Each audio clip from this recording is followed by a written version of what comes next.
Hay historias que son como un ciclo sin fin: nacer, unirse, romperse y renacer de las cenizas una y otra vez.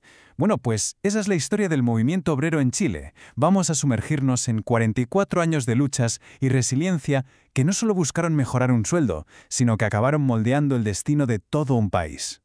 Para entender todo esto tenemos que viajar a principios del siglo XX. Hay que imaginarse un Chile en plena ebullición industrial.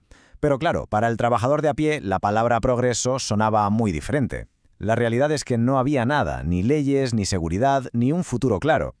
La cosa era así de cruda. Cero seguridad, nada de pensiones, horarios interminables. Era un sistema que básicamente dejaba a los trabajadores completamente a su suerte. Y claro, cuando el sistema te da la espalda, no queda otra que construir uno propio desde cero. Y su respuesta fue la autoorganización. Lógico. Empezaron con las mutuales, que eran, para que nos entendamos, como cajas de ahorros comunes, para ayudar a las familias si alguien se ponía enfermo o fallecía. De ahí pasaron a las sociedades de resistencia, que ya eran más combativas, más de ir a la huelga y a la negociación directa. Y finalmente, las mancomunales, que unían a gente de distintos oficios en la misma zona. Era la solidaridad pura y dura naciendo desde la base. Pero claro, todas estas organizaciones locales, aunque eran súper importantes, estaban cada una por su lado. Para tener un impacto de verdad a nivel nacional, necesitaban ser una sola voz. Y justo de esa necesidad nació la FOCH. La Federación Obrera de Chile, la famosísima FOCH. Y es curioso porque nació de algo tan concreto como los trabajadores del ferrocarril, pero su destino era convertirse en una fuerza que iba a hacer temblar los cimientos del país. Es que su evolución fue rapidísima, de verdad. En nada de tiempo pasó de ser un grupito de ayuda mutua para ferroviarios a una organización nacional con la llegada de los mineros del salitre. Y ojo, que estos mineros, que vivían en condiciones extremas y con un compañerismo brutal, trajeron con ellos ideas mucho más radicales, ideas que lo cambiaron todo para la FOC.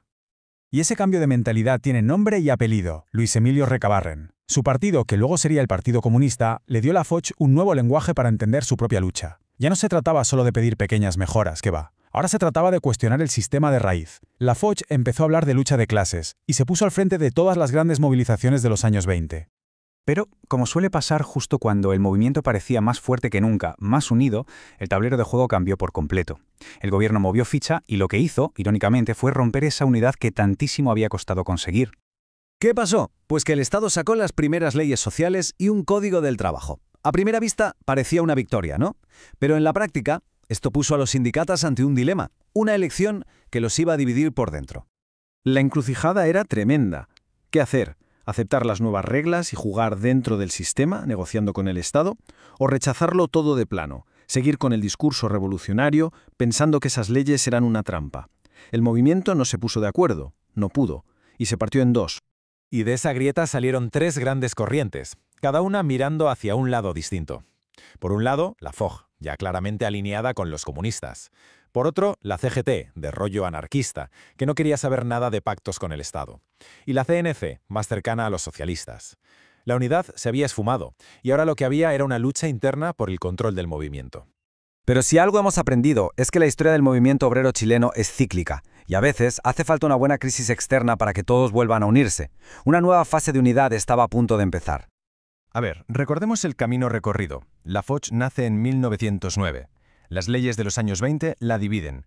Y ahora estamos en 1936, y el péndulo va a volver al lado de la unidad, gracias a una nueva chispa. ¿Y cuál fue esa chispa que lo encendió todo otra vez? La represión. Siempre la represión. En 1934, una huelga de ferroviarios fue aplastada con una violencia brutal por el gobierno, y esa acción tuvo un efecto dominó increíble.